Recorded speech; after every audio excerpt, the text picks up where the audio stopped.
Boa noite a todos os presentes, bem-vindos a este Alado Com. Primeiro de tudo, vivemos uma noite de emoções, por isso parabéns a Portugal. Depois queria dar os parabéns à equipa da Mar e em particular à sua presidente, a enfermeira Ana Moraes, por esta excelente iniciativa, mais uma que têm vindo a desenvolver no seio da equipa da Secção Regional do Centro. Hoje vamos partilhar emoções, vamos partilhar experiências com estes colegas. Esta pandemia tem exigido de cada um de nós o máximo que se pode pedir.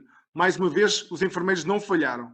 Dissemos presentes. Somos uma classe ímpar, extraordinária. Somos o garante da qualidade. Mas não podemos ser sempre super-heróis. Somos pessoas, como os outros, com medos, com receios. Hoje vamos falar destas experiências nos quais todos nós nos vamos, de certo, rever-nos. Obrigado a todos os colegas que vão partilhar connosco os seus sentimentos e as suas vivências. Para moderar este webinar, vamos ter connosco o Luís Lopes, que é membro efetivo do Conselho Fiscal Regional do Centro. Luís, a palavra é tua. Obrigado. Muito boa noite. Sejam todos e todas muito bem-vindos, né? Agora nós temos que usar estas coisas no feminino e do masculino. Pensei pôr uma bandeira às cores atrás de mim para não ser mal interpretado, mas achei que a de Portugal ficaria melhor. E começo exatamente por agradecer a vossa presença a todos, que tivemos força de estarmos com um jogo que nos iria fazer concorrência à hora do nosso webinar e nós não quisemos tirar ninguém de ver o jogo da seleção. E de facto, permitam-me só fazer aqui uma pequena introdução. De facto, desde março de 2020, que diariamente nos chegam notícias sobre vários contextos de prestação de cuidados, dificuldades sentidas pelos profissionais, os planos definidos pelas diferentes organizações no âmbito de combate e controle da pandemia e, inevitavelmente, identificamos-nos com uma ou outra situação. Acreditamos que conversar, aquilo que nós vamos fazer hoje, em contexto muito informal, sobre esses episódios significativos, permitem-nos partilhar experiências, emoções e muitas das vezes as nossas próprias frustrações. Assim sendo, neste webinar, nós vamos tentar ir de encontro àquilo que é as realidades porque a pandemia também a isso nos obrigou. Todos nós gostaríamos muito mais do formato presencial, ainda não é possível, esperemos que um dia rapidamente o seja, e que diferentes enfermeiros, diferentes contextos, diferentes realidades vão hoje aqui partilhar connosco as suas histórias. Portanto, seja um momento de partilha, de reflexão, sem qualquer formalismos, onde a participação dos que estão desse lado a ouvir-nos e a ver-nos é a peça-chave. Quanto a mim, um agradecimento muito especial à Mar, na pessoa da sua presidente, a senhora enfermeira Ana Paula Moraes, que se encontra aqui connosco, a minha querida amiga, e aproveito para, em teu nome, cumprimentar todos os demais colegas da Mar aqui presentes também, Nuno Pereira, o Pedro Sardo, a Paula, cumprimentar-vos a todos e os demais elementos dos órgãos regionais e nacionais. E confesso que não deixa de ser sempre constante que depois da última gala me continuem a convidar para estas coisas. Tenho sempre a esperança de que vocês já não me convidem mais para estas coisas, dado que o imprevisível é sempre o mais possível de acontecer. Portanto, muito obrigado pela confiança. Portanto, posso continuar a fazer essas maravilhosas coisas que eu acho que nós temos vindo a fazer. Portanto, nós hoje vamos partilhar experiências relacionadas com a gestão estratégica, operacional e emocional, muitas vezes descurado, mas importante, identificar o papel do enfermeiro na gestão da pandemia, que ainda não passou, continua a existir, e nós hoje temos diferentes contextos, não apenas no controle da pandemia, mas também no seu combate direto, com centros de vacinação, com a continuação da testagem, enfim, tudo isso. Refletir sobre a capacidade de adaptação dos enfermeiros aos diferentes desafios que foram colocados e a desenvolver a nossa resiliência perante isto. Connosco vamos ter o enfermeiro Oscar Norelho, enfermeiro diretor da Santa Casa da Misericórdia de Aveiro, enfermeira Cristina Santos, enfermeira especialista em enfermagem comunitária do ACES Pinhal Litoral, que é também vogal do Conselho Judicional da Secção Regional do Centro da Ordem dos Enfermeiros, enfermeira Célia Simões, enfermeira especialista em reabilitação, que neste momento exerce funções de variação na Câmara Municipal de Cantanhede. Se eu disser alguma coisa de incorreto, por favor, depois corrijam-me. Enfermeiro Marcos Gonçalves, enfermeiro no Serviço de Urgência do Centro Hospitalar da Cova da Beira. e a enfermeira Bertina Rocha, enfermeira especialista em saúde infantil e pediátrica nos CHUC. O enfermeiro Pedro Ferreira não poderá estar presente, um imprevisto de última hora impede-o de estar e de partilhar connosco as suas experiências.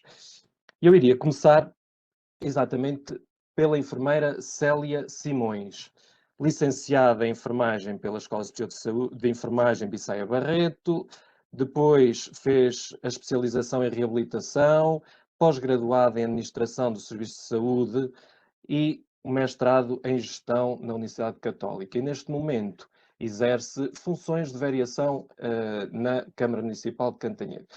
Senhora enfermeira, consegue-nos dar aquilo que é a perspectiva de quem está numas funções um bocadinho distintas daquilo que é a prestação direta de cuidados, mas num papel tão ou mais relevante, que é o papel estratégico de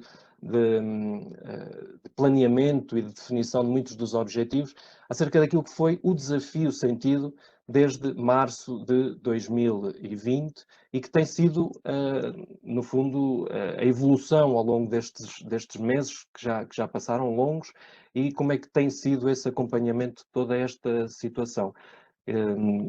Vamos falando, pode-nos ir explicando. Vocês ouvem-me? Conseguem ouvir-me bem? Perfeitamente. É? Perfeitamente ok. Então, o que disse estava tudo certo. Dizer apenas que eu sou vereadora, exatamente, há muitos anos, já sou velha, sou muito velha. Eu sou velha com muito gosto, sabem porquê? Porque eu escolhi ser enfermeira por gosto, por opção, não foi a minha única saída, foi a saída que escolhi. Foi aquilo que quis ser. Por isso eu gosto sempre muito que me chamem enfermeira. Quando vim para a Câmara, a convite da doutora Helena, eu já era vereadora sem pelouros e depois com esta coisa, deixem-me chamar-lhe assim, da descentralização de competências, a doutora Helena achou, que é a nossa Presidente da Câmara, eu não vos disse, eu sou vereadora no Concelho de Cantanhede, no município de Cantanhede, Concelho de Cantanhede. Vocês nunca vieram a Cantanhede? Não? Não Já conhecem sim. nada em Cantanhede? Já sim. Muitas vezes. Digam isso, vocês não digam atividades. isso. Cantanhede é na região centro e tem a gastronomia melhor do país, tem os vinhos melhores do país, tem as praias fluviais e marítimas melhores do país. Já venham cá. Também, agora não tem Expo Facic, por causa exatamente do Covid, certo? Mas depois iremos voltar a tê-la. Ok, então, eu quando vim para a Câmara, neste último mandato, o mandato em que estamos ainda, que está a terminar em setembro, a ideia era eu continuar a não ter pelouros. Com a descentralização, como eu já disse, a doutora Helena convidou-me para vir para a Câmara por causa do pelouro da saúde e, portanto, assumi outros, a ação social, portanto, a qualidade, as taxas, as licenças, as escrituras, assim uma panóplia de coisas. E eu acho que não me benzi. Porque quando vim, em 2019, tinha aqui umas ideias brilhantes, como têm os enfermeiros, com projetos, não é? De fazer coisas pelo Conselho e pela saúde do Conselho e pronto, e acompanhar esta grande equipa que é o município de Cantanhede e que são as pessoas de Cantanhede a fazer coisas diferentes pelos municípios. Caiu-me esta pandemia em cima, não a mim, a todos nós, ao mundo, não é? E eu, na minha ingenuidade de 55 anos de idade e de 32 anos de carreira, ou 83, achei, vamos cá ver se eu aqui ajudo os profissionais de saúde, que estão no terreno, que eu efetivamente agora não estava, e vou começar a fazer aqui uns testes até esta coisinha passar. Esta coisinha não passou. Esta coisinha ainda cá está. Destroçou as nossas vidas, destroçou as pessoas, levou-nos à exaustão. Deixem-me que vos diga que outro ano como este, ou outros meses, nós aqui no nosso país e não só no mundo, dizem que houve 3 vagas, não é? Nós aqui no Conselho, acho que nós vivemos 2 vagas, uma inicial, aliviou e depois começámos em agosto e nunca mais parou até agora. Portanto, dizer-vos que foi muito difícil este caminho, onde nós pensávamos que nunca chegaríamos a um confinamento total, com pessoas a aumentar cada vez mais as necessidades, porque a parte económica e financeira de cada uma das pessoas deixou de ser aquilo que era. As pessoas têm filhos e compromissos e casas para pagar, comida para pôr na mesa, isto não é fácil. Portanto, diretamente com aquilo que eu fiz 14 mil testes serológicos rápidos, portanto, à população. No início começámos com as IPSS, nós temos 21 IPSS no Conselho, e eles começaram a trabalhar em espelho e nós fazíamos isto às funcionárias de 15 em 15 dias. Depois, como as nossas 21 IPSS, 10 delas têm equipa de enfermagem, começámos a deixar lá as nossas máquinas. Dizer-vos que estes testes serológicos foram feitos de acordo com o protocolo existente entre a ARS acima e o Ministério da Saúde, e portanto eu que não concordava com eles, acho, e agora portanto agradeço o facto de me terem quase que obrigado a usá-los. Não é obrigado, a palavra certa não é obrigado, mas também a estas horas, no fim de um jogo, não podemos pensar, não consigo pensar melhor. Dizer-vos que estes testes foram, de facto, fizeram a diferença naquilo que foi portanto, o combate e no fundo o avaliar daquilo que era tudo uma situação, porque eles, não sei se vocês os conhecem, são testes que dão valores de IgM e de IgG, e depois os testes de PCR que são avaliados em máquina. Qualquer resultado destes que estivesse alterado, encaminhava-se diretamente a pessoa para fazer um teste de RT-PCR que era feito prescrito pela delegada de saúde. Portanto, estava tudo aqui em articulação com médicos de família, delegados de saúde, e portanto fez a diferença. Dizer-vos que houve muitos dias seguidos e aqui louvar, porque assim nós não somos ninguém sozinhos. Os enfermeiros, eu costumo dizer que são os técnicos de conhecimento por excelência, que só usam aquilo que precisam na hora certa, mas é preciso que nós saibamos reconhecer as pessoas que temos ao nosso lado. E, portanto, as nossas equipas, as pessoas que estão connosco no terreno também fazem a diferença. Eu estou inserida numa grande equipa, a equipa portanto, da Câmara Municipal de Cantanhede. Eu, quando falo em equipa da Câmara, falo no global, não só do Executivo Camarário, e quando falo no Executivo Camarário, não falo apenas nas pessoas que são do PSD, que esta Câmara é PSD, mas também nos vereadores que são do PS, ou independentes, neste caso, mas sim também em todos os elementos que compõem a Câmara Municipal e que numa fase inicial estiveram connosco noite e dia, tanto naquilo que foi portanto, a compra dos EPIs, como depois na distribuição desses EPIs, dos testes, de tudo aquilo que foi preciso. Portanto, ninguém é nada sozinho, somos muito em equipa, e os enfermeiros são muito especiais a trabalhar em equipa. Dizer-vos que o nosso município gastou 1,5 milhão de euros, mais ou menos. Eu estou aqui a dizer umas contas por alto, naquilo que foi esta pandemia, com esta pandemia, na isenção de taxas e licenças, em algumas... Pronto, naquilo que nós podemos fazer para que as pessoas, os municípios se sentissem melhor, estivessem melhor. Dizer-vos que na ação social, eu não sei se estou a falar muito, e nós começámos com uma equipa de intervenção em situações de emergência, que se chama AISE, a AISE designada assim, para não chamarmos um nome tão comprido, e nessa equipa não só estiveram pessoas da ação social e saúde, mas como também da educação e de outras áreas da Câmara. Essas equipas andavam na rua a deixar alimentos ou outros bens que as pessoas precisassem, especialmente aquelas que estavam em isolamento por infecção ou só por isolamento profilático. Essas equipas nunca pararam. Houve pessoas que nunca estiveram em casa naquele trabalho, descansas agora, vais depois. Não.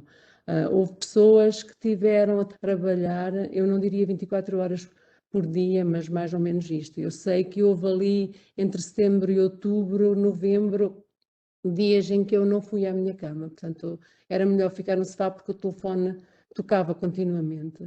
E eu não fazia isto sozinha, né? Fazia isto com uma equipa muito grande e, portanto, eu fico muito lisonjeada quando olho para o lado e vejo que as pessoas que me rodeavam me ajudaram, me apoiaram e fizeram a diferença. Dizer-vos também, os enfermeiros e os médicos, e falaram muito nas linhas da frente e nas palmas para os profissionais de saúde. Eu acho que os profissionais de saúde são hoje aquilo que sempre foram. Nós sempre fomos muito importantes, os enfermeiros sempre foram muito importantes, sempre são aqueles que estão mais diretamente com os doentes. Dizer que não são só os enfermeiros e não foram só os enfermeiros e os médicos que fizeram a diferença. Todos os outros profissionais que fazem parte de uma equipa multidisciplinar na saúde fizeram a diferença. Mas não só estes. Reparem as IPSS que cuidaram daqueles idosos continuamente, com gastos exorbitantes, muito mais do que aquilo que era a capacidade financeira deles. E continuaram ali. E muitos deles com surtos, muitos não, nós não tivemos muitos, graças a Deus, alguns com surtos, foi muito difícil. Isto não foi fácil para ninguém. Para os idosos que ficaram sozinhos, sem o acompanhamento das famílias, muitas pessoas que acabaram por falecer, isto tudo veio enegrecer um bocadinho aquilo que foi a nossa vivência no último ano. Mas também nos veio dar alento e dizer que unidos fazemos a diferença. Portanto, eu acho que fizemos um bocadinho a diferença por aí. Não sei se me quer questionar mais alguma coisa, senão eu falo por aqui assim nunca mais me calo. Não, é um enorme gosto ouvi-la e a descrição é fantástica. Eu acho que começamos de uma forma extraordinária que percebemos a importância de ter enfermeiros nestas funções e no exercício destas mesmas funções. E isso notou-se pela descrição, a percepção, a sensibilidade que o enfermeiro tem e que a Célia teve nesse âmbito, para rapidamente conseguir colocar no terreno aquilo que se calhar noutros locais e noutras autarquias ao longo deste país foi necessário muito tempo e evitar exatamente aquilo que falou, o surgimento de surtos, o surgimento de outras complicações, que depois isso sim, e se calhar faria-lhe só esta questão para depois passar aos outros colegas, e se calhar foi essa a essência para que não tivessem o que muitos outros conselhos tiveram, foram surtos naquilo que foi o maior problema durante a primeira e a segunda vaga, como assim a designam, que é surtos em lares, nos lares. Sim, nós aqui estivemos muito bem. Houveram 2 ou 3 lares que tiveram surtos, mas de resto não, a coisa não correu mal. Dizer-vos que é importante nós, quando pensamos em enfermagem, pensar em equipas e pensar nos outros. É assim que o enfermeiro pensa sempre no cuidar e pensa sempre nos outros. Mas dizer-vos também que tenho uma Presidente de Câmara que está sempre à frente daquilo que é aquilo que nós lhe pedimos, ou seja, quando se falou em vacinação, ela disse ao Célia, esteja à vontade para tudo o que for preciso se fazer para que as pessoas tenham o melhor. E, portanto, nós neste momento, deixem dizer-vos já agora que o nosso centro de vacinação, que é no pavilhão Os Marialvas, e louvar os profissionais, os enfermeiros e os médicos que têm estado neste árduo serviço de vacinar. Nós, elementos da Câmara para cumprir os objetivos da vacinação, nós temos 12 pessoas diariamente, sendo que eu vou-vos dizer qual é a equipa que nós lá temos. Para limpeza e higienização do pavilhão são assistentes operacionais que ficam à tarde, mas durante o dia, para as listagens, para estar com as pessoas, nós temos desde juristas, psicólogos, assistentes sociais, pessoas licenciadas noutra área que se voluntariaram para fazer este serviço. Portanto, reparem que a abrangência, no fundo, juntar esforços para fazer a diferença em cada um destes profissionais é de louvar, não é? Dizer que a nossa Presidente nunca dizer ao Célia não compre isto, não compre aquilo, não faça isto, não faça aquilo, não. Ela está sempre a dizer vá para a frente, faça o melhor, veja lá o que é preciso, não olhe a meios. Portanto, é muito importante. Deixem-me dizer-vos que nós no nosso Conselho nós temos 2 hospitais, o Hospital de Arcebispo João Crisóstomo, que é aqui em Cantanhede, e também agradecer muito a estes profissionais deste hospital que também lutaram muito para que o seu hospital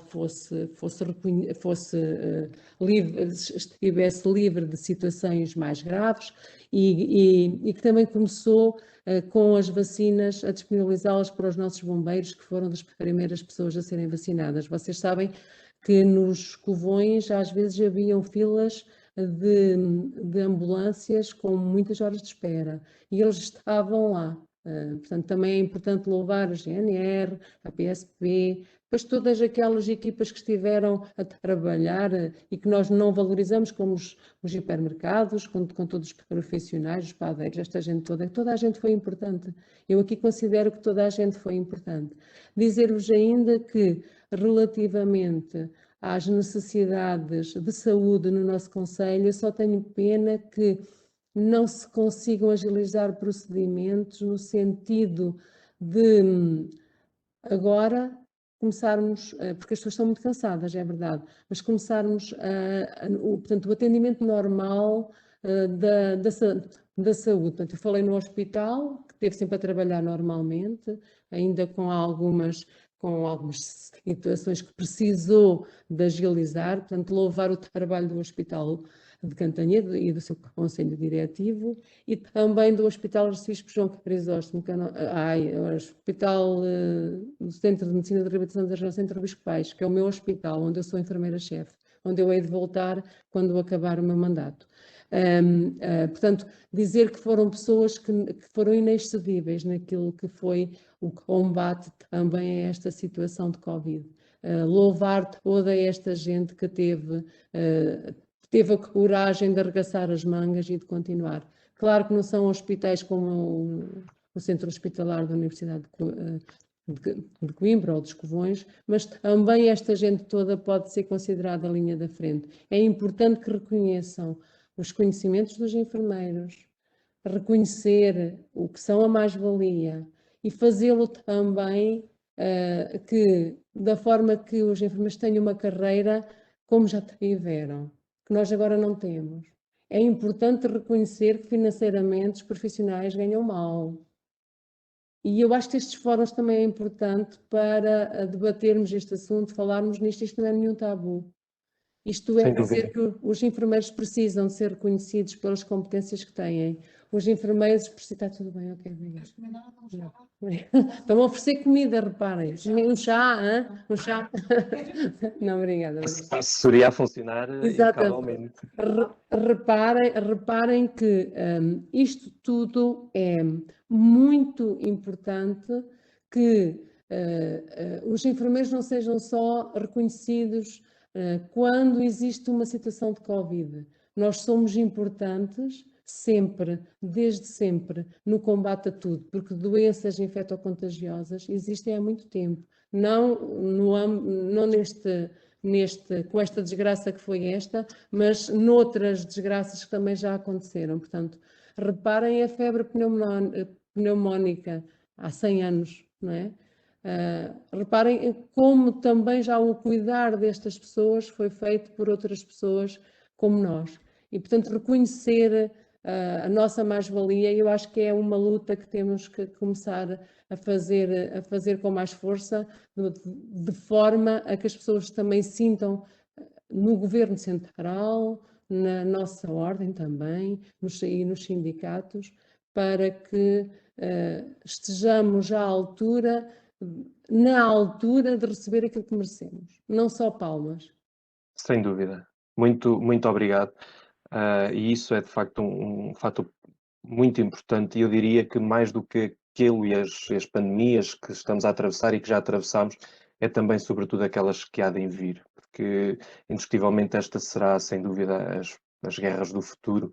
E eu diria que a sua Presidente de Câmara teve o sonho de todos os Presidentes de Câmara, que é terem uma vereadora que é enfermeira, que foi, nesta fase, um braço direito, esquerdo, foi os membros todos, e que é uma peça fundamental e, sem dúvida, essa valorização do papel do enfermeiro no exercício de funções autárquicas e no exercício de funções governativas é, diria eu também, um pequeno grande passo para essa valorização da profissão. E com isso, se me permite, eu iria passar para um outro colega, e antes de mais fazer aqui uma nota que estava-me a chegar pelo telemóvel, uma outra senhora enfermeira da mesa da Assembleia Regional que me diz: não falaste em mim. Senhora enfermeira Silvia Toscano, eu não me esqueci de si, ela está a assistir, portanto, estamos aqui em várias redes em simultâneo, e eu não me esqueço também da senhora enfermeira Sílvia. E passaria, no seguimento daquilo que falámos dos lares e das ERPs, como agora se designam, para alguém que é exatamente responsável por uma dessas unidades. O enfermeiro Oscar Norelho, que desempenhava as funções de enfermeiro-diretor numa ERP, da Santa Casa da Misericórdia de Aveiro, exercendo já um papel de direção e chefia, que no contexto desta pandemia e do seu plano de contingência foi identificado como assessor técnico da mesa administrativa, tendo assumido o controle operacional de todo o complexo social, onde tem as respostas sociais, ERP, centros de dia, serviços de apoio domiciliário, para dar o seu apoio, a sua assessoria e o seu grande contributo para a resolução ou para a mitigação e combate a esta mesma pandemia. Enfermeiro Oscar Nogueira, consegue-nos dar só um bocadinho assim uma súmula daquilo que foram os desafios, os maiores desafios identificados naquilo que foram, nas instituições que estiveram em todo o lar, em todo o sítio da comunicação social neste país, que foram as ERPs, os lares, os centros de dia, as instituições de apoio aos nossos séniores, aos nossos idosos, aos nossos velhos, como lhes quisermos chamar. Consegue-nos dar essa perspectiva de quem viveu essa parte mais estratégica no âmbito dos lares? Sim, boa noite a todos. Antes de mais, agradecer o convite para estar neste evento. Não sei se me estão a ouvir. Perfeitamente.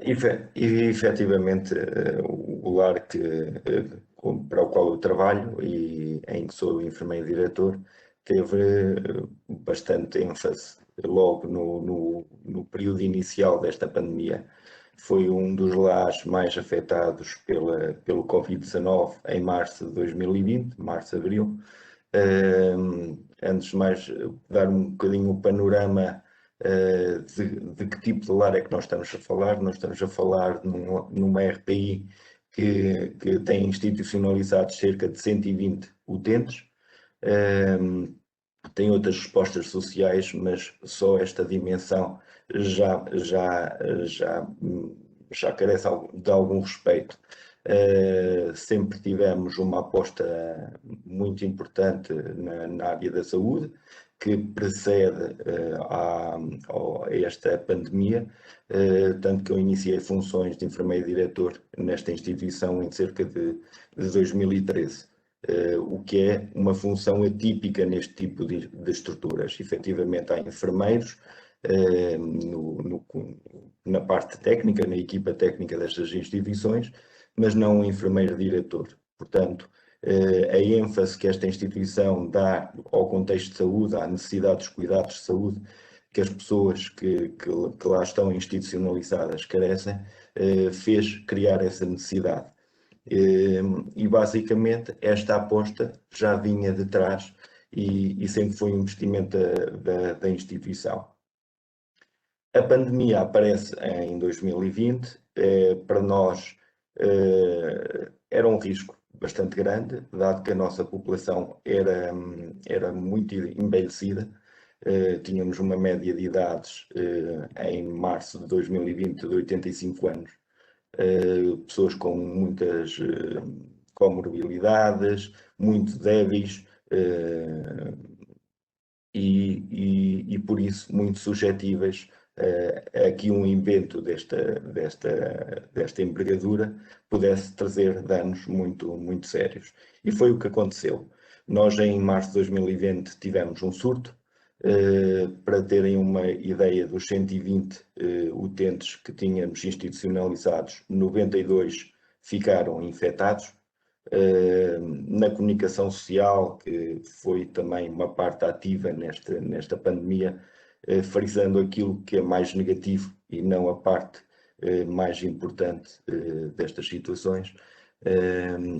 Nós não tínhamos uma aula de isolamento, todo o nosso lar era isolamento, basicamente. Tínhamos uma parte de pessoas que não estavam infectadas e essas sim estavam afastadas do resto das outras pessoas. Portanto, aquilo que é a minha experiência é uma vivência dramática daquilo que foi o contexto de surtos em lares. Em março de 2020, a informação sobre o Covid-19 era escassa.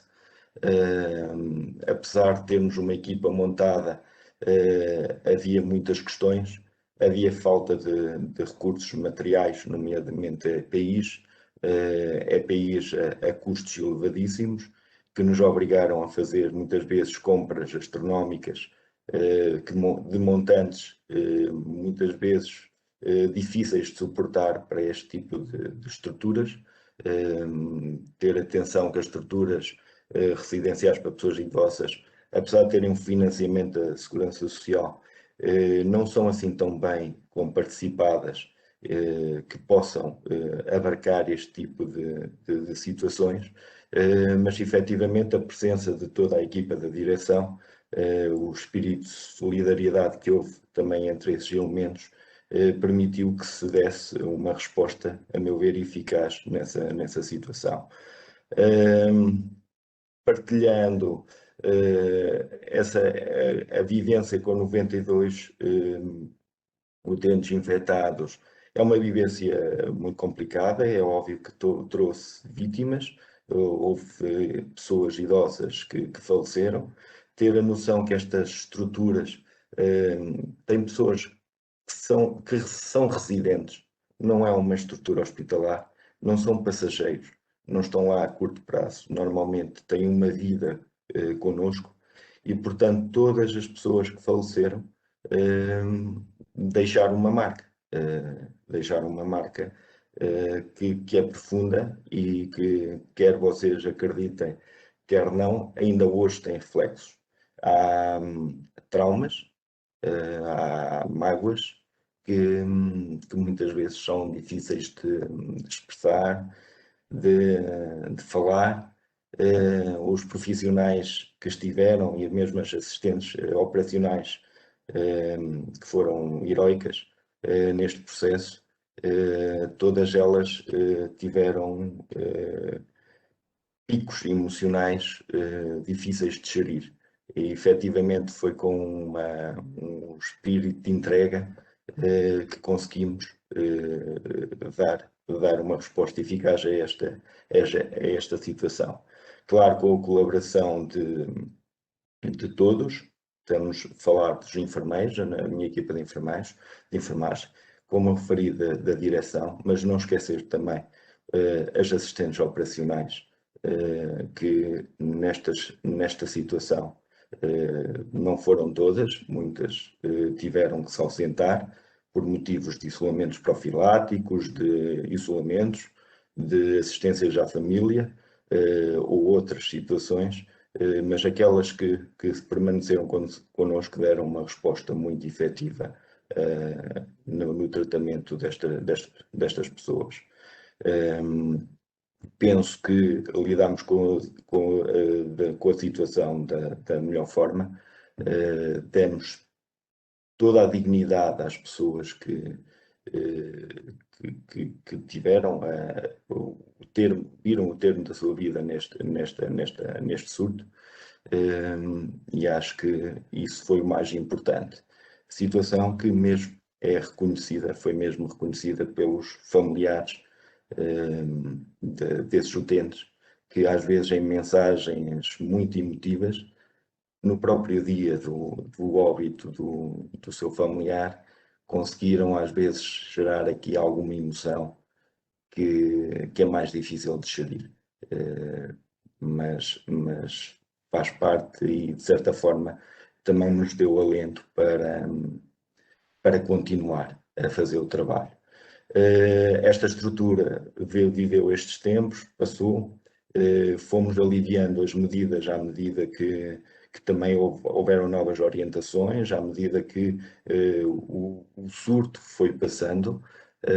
Naquela altura não ultrapassava o quadro de infecção ao final dos tais 20 dias atualmente. Foi mais tempo, foi um mês, 2 meses que foram mantidos com testes de cura sucessivos até dar negativo. E não esquecer, lá está, o período de solidão também que os utentes foram submetidos e que deixam marcas, privados do contacto com os seus familiares, e que eventualmente também temos que lhe dar toda a importância e valorizar o heroísmo que todos eles tiveram, porque eles viveram Exatamente. uma parte significativa da sua vida Do problema. dentro de 4 paredes, basicamente. Há pouco falou, e eu aproveito só para dizer a quem nos está a ouvir que estejam à vontade para colocar questões, para intervir ao mesmo tempo que nós estamos aqui a ter esta exposição e a falar sobre isto. Há pouco falou das dificuldades relativamente ao material. Foram transversais, eram preços astronómicos, incomportáveis pela maior parte das instituições. E em termos de recursos humanos, como é que foi a gestão desses recursos, as dificuldades que sentiu? Essa gestão foi naturalmente difícil, mas quão difícil? Foi muito difícil. Nós, em termos concretos e para dar uma noção mais clara, nós tínhamos, antes da pandemia, cerca de 150 trabalhadores no complexo. Para terem uma ideia da grandeza, após o surto, ficámos com 62 trabalhadores, o que obrigou a esforços sobre-humanos. Quais foram esses esforços? Tivemos que anular algumas respostas de serviço de apoio domiciliário. A extinção da equipa de centro-dia já tinha acontecido, portanto ela já tinha sido incorporada na estrutura residencial. Tivemos que recorrer a empresas de trabalho temporário, tivemos que recorrer a empresas de limpeza, porque ficámos com muitas equipas, muitas vezes sem qualquer trabalhador.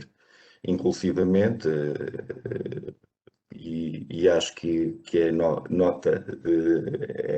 acho que é nota de destaque, numa situação noturna, nós não tínhamos trabalhadores, e o próprio diretor de serviços é que me acompanhou a fazer essa noite para salvaguardar os cuidados que os utentes precisavam. Trabalhávamos dia, trabalhávamos de noite, trabalhávamos aquilo que era preciso para garantir que as pessoas tinham essa resposta e os tratamentos e os cuidados que necessitavam. Portanto, foi um desafio difícil nessa perspectiva. Fomos gerindo os cuidados, priorizando também as situações. Nós temos hábitos, a meu ver, distintos e muito bons no que diz respeito ao vestir, ao manter a imagem da pessoa, manter a sua identidade, mas nesse contexto tudo isso foi um bocadinho posto para segundo plano e de certa forma priorizámos mesmo o tratamento, o posicionamento e de salvaguardar que não tivemos uma evolução nem em termos de feridas, nem o aparecimento de ulceração de pressão nessa época. Portanto, todos os cuidados, toda a dignidade foi preservada e isso era o mais importante nessa época. Foi um bocadinho damage control. Tentar definir prioridades e ir de encontro àquilo que eram as necessidades mais prementes dos vossos utentes. Muito obrigado. Não sei se quer acrescentar mais alguma coisa. Teremos a oportunidade de voltar a falar mais vezes. Ok.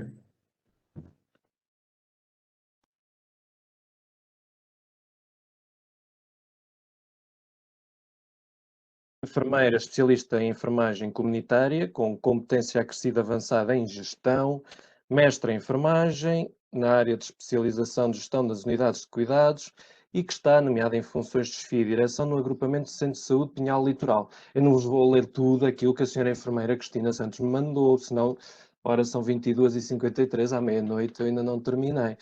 Mas pronto, neste contexto de pandemia, ela tem desenvolvido uma série e quem acompanha o seu Facebook tem percebido que isto tem sido uma vida, eu diria que ela se mudou de armas e bagagens para como é que chama? O estádio de Leiria, não sei como é que ele se chama, depois ela dirá isso, e que tem uma fase inicial testagem, agora vacinação, Bom, eu não sei o que é que se seguirá a seguir, portanto, eu passo a palavra à enfermeira Cristina Santos, ela também membra dos órgãos da secção regional do centro, como eu referi ao início, e eu passaria-lhe a palavra para ela falar um bocadinho daquilo que tem sido as suas férias no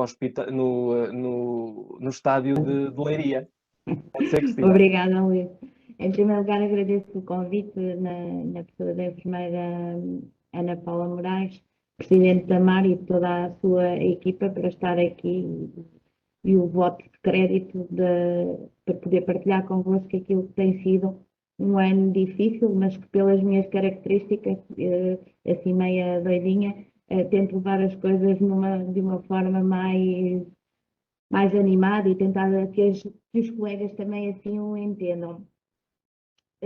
Passou um ano e tal, e de facto vivemos emoções e uma carga de trabalho imensa, mas as coisas tinham que acontecer e foram acontecendo e o medo estava presente, mas nós não podíamos virar as costas e tínhamos que encarar as coisas com alguma naturalidade.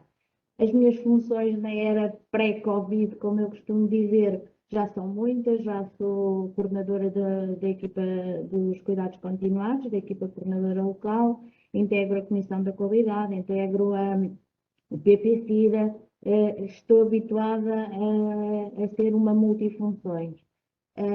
Quando fomos assombrados por mais uma dinâmica extra e as coisas estavam a acontecer bastante depressa, era uma situação de exceção, constantes informações, desinformações, normativos, orientações, que nós tínhamos que nos adaptar rapidamente. Não foi fácil, claro que não foi fácil, e tendo em conta que isto não é um trabalho de uma pessoa sozinha, tem que ser um trabalho de equipa e eu tenho muito orgulho de trabalhar com as pessoas que trabalho, quer sejam os nossos enfermeiros do ACES, quer sejam todas as outras pessoas, todos os outros profissionais, desde os órgãos de gestão até às pessoas que trabalham pelas empresas contratadas, nomeadamente, que nos fazem a higienização do espaço. Perante isto, a nossa organização inicial passou pela nomeação por parte da direção executiva de um grupo um gabinete de crise, chamado Gabinete de Crise, que iniciou a preparação das respostas que garantissem uma equidade, quer distribuição de materiais, quer de aplicabilidade das orientações que vinham da tutela, quer de organização daquilo que seriam os serviços e das nossas unidades de saúde. Nós, em contexto de saúde, de cuidados de saúde primários e no nosso ACES, à semelhança dos outros, não nos conseguimos, não temos uma dinâmica tão uniforme como estando só num hospital, onde tudo está ali muito próximo. Nós temos várias unidades, várias realidades diferentes, mesmo dentro das diferentes unidades, com polos distantes, e é muito mais difícil de gerir, sobretudo em contexto de calamidade. Apesar disto ser uma conversa informal, e porque eu sou muito chata para com os colegas e ando sempre com o telemóvel a tirar-lhes fotos, acho que é forma também de os presentear, fazer aqui uma pequenina apresentação para vocês terem a noção de todo o trabalho que foi feito por uma equipa enorme e grande, e pedi autorização para fazer esta apresentação que me foi concedida. Vou tentar ser breve, mas para vos dar a conhecer de uma forma diferente, porque falar nós falamos, mas acho que se calhar se virmos um bocadinho, conseguimos ter a noção daquilo que é a realidade. Nós só queremos se tiverem os rostos todos visíveis, com máscara não vale. Não permito.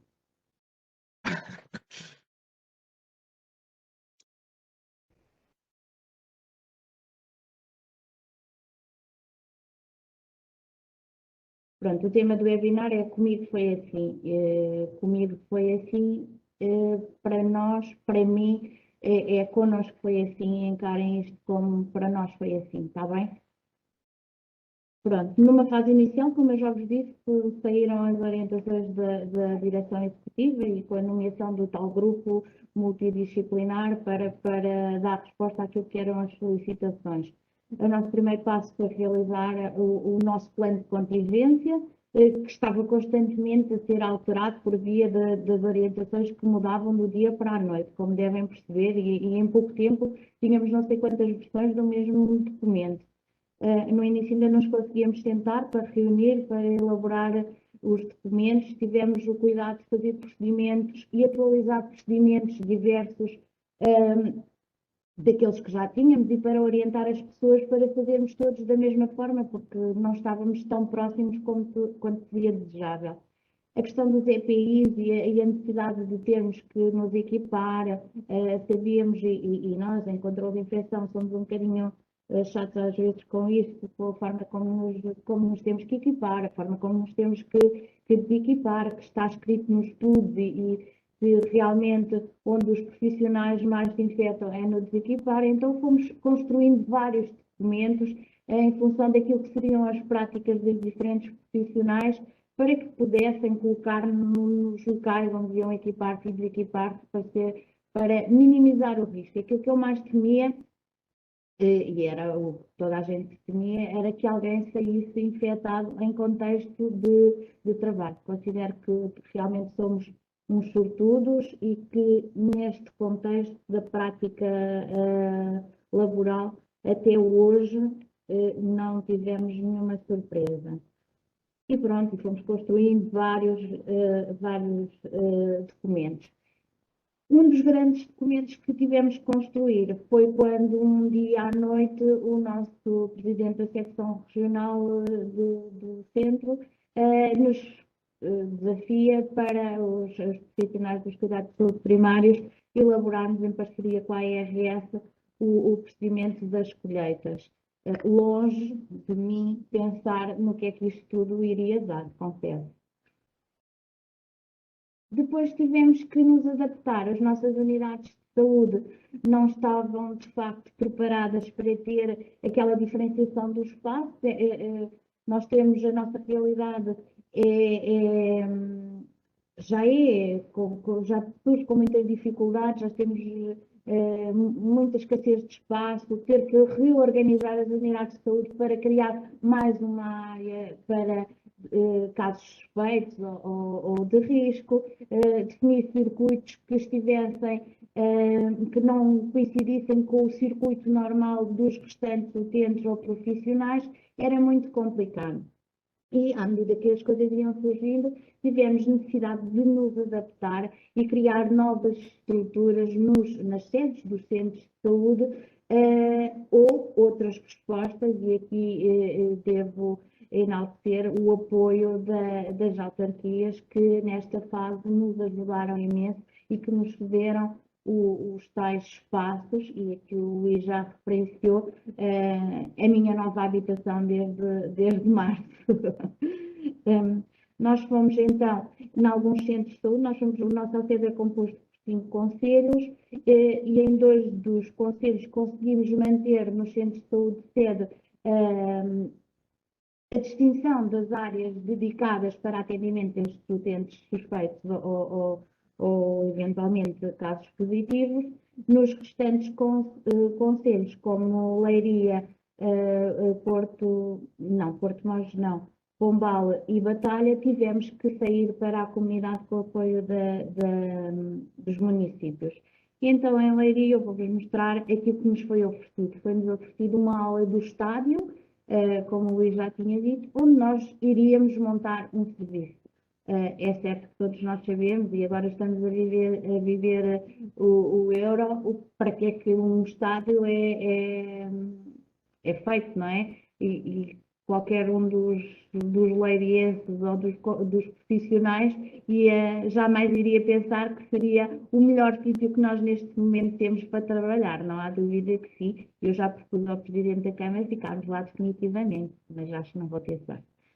Pronto, foi-nos dada então uma aula onde nós tínhamos que montar a nossa área dedicada para Covid. Isto era um espaço imenso, como vocês penso que conseguem ter essa percepção, mas aqui era possível nós definirmos aquilo que eram os circuitos dos utentes, dos profissionais, minimizar aqui as áreas e individualizar as áreas de maior risco, de menor risco, ter áreas para descanso dos profissionais, porque iríamos ter turnos mais alargados e conseguimos, de facto, criar toda uma estrutura que jamais seria impensável, com sinalética, com indicações muito próprias e direcionadas.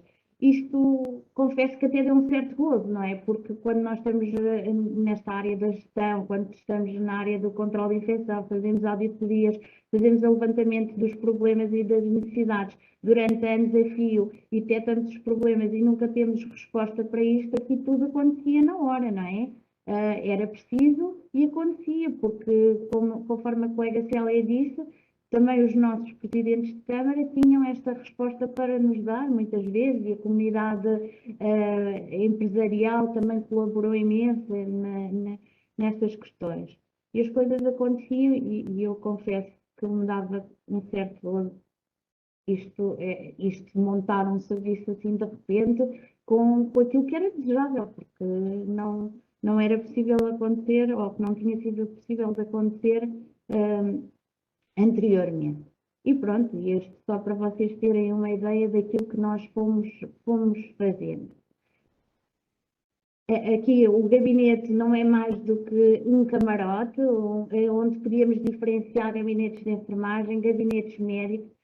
A foto está a ser tirada da porta por onde entrava o utente. A porta do profissional era outra porta, nunca em tempo algum os profissionais se cruzavam em termos de circuito com os utentes, e se o fizessem, e se eu estivesse por perto, era uma carga de trabalhos para eles. Tinham que me ouvir.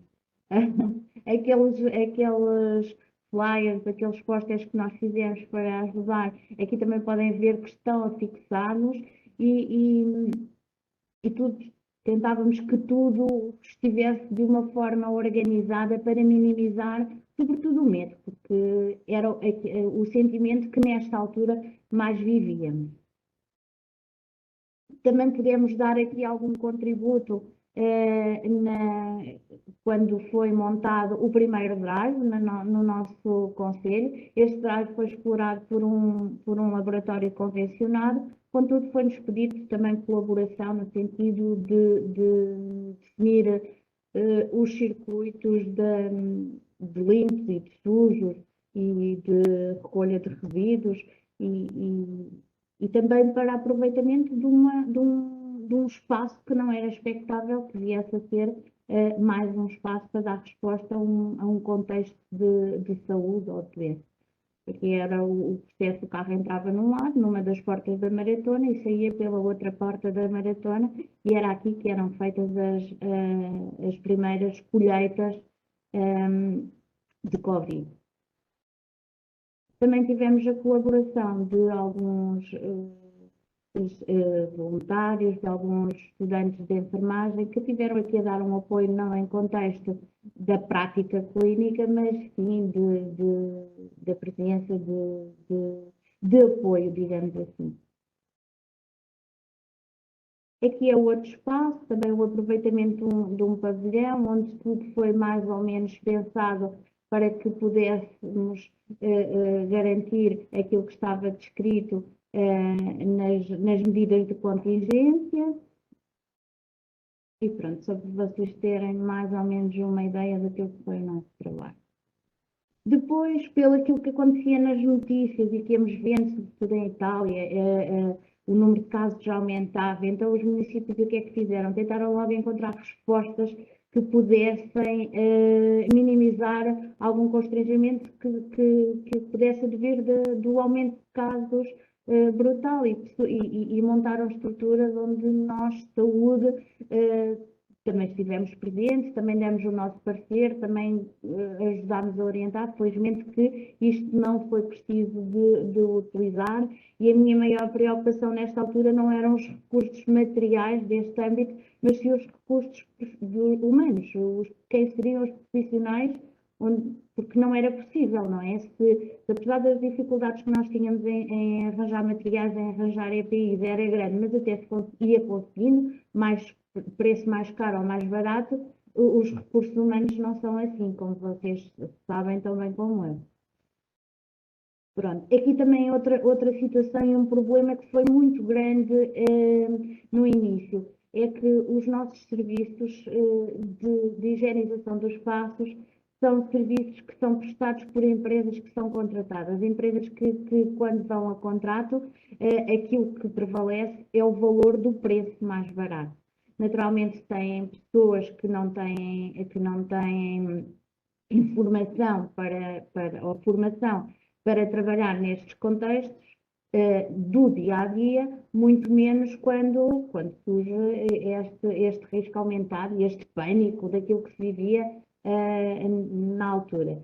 E então aquilo que nós optamos, e é a nossa prática comum, é acompanhar estes profissionais que não são nossos, mas que nós entendemos que têm que dar resposta àquilo que são as necessidades, temos que os ter como nossos, fazer-lhes formações e tentar, porque na altura o que é que eles queriam? Queriam-se todos ir embora. E isto era uma situação que nos criava muito um pânico, não é? Porque como é que podemos estar a trabalhar em unidades de saúde que já por si não temos uma assistente operacional nossa ou não temos um serviço de higienização durante todo o período de funcionamento, muito menos que agora, nessa altura, em que precisávamos de uma resposta ainda maior. Aqui só para terem a noção de uma estrutura que foi tentada montar num dos nossos centros de saúde para dar resposta, para não haver aglomerados nas salas de espera, mas depois também se percebeu que não funcionava porque esta tenda que tinha uma componente insuflável, não aguentava, então ia abaixo. Então isto para quê? Para percebermos que às vezes tínhamos as ideias, até tínhamos as ideias, ou a comunidade tinha as ideias, tentava-se pôr, mas depois não funcionava, depois voltava tudo atrás, tinha que reorganizar aquilo que eram as necessidades. Outra das coisas que nós, ao longo do tempo, em termos das nossas unidades de saúde, fomos desmistificando, era a proximidade dos profissionais com os utentes, o open space, tiraram-se proteções entre aquilo que são os serviços administrativos e as divisórias que separavam os serviços administrativos das salas de espera e tudo muito mais aberto. Veio a pandemia, é tudo ao contrário, vamos tapar isto tudo e agora como é que fazemos? Porque como vocês sabem, os ACs não têm autonomia financeira para o fazer. Felizmente as coisas, mais uma vez eu digo, foram acontecendo e às vezes ainda não sei muito bem como.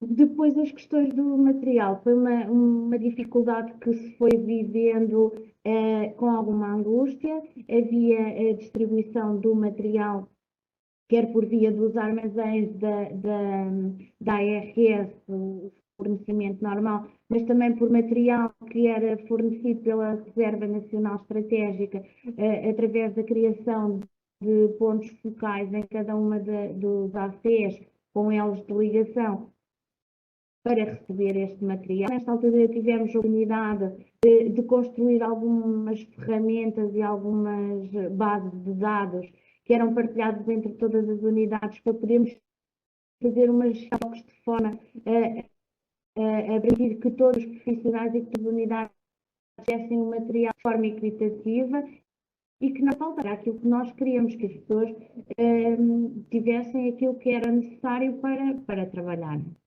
Organizámos na sede do ACES, onde não temos espaço, conseguimos arranjar um sítio para fazer um armazém.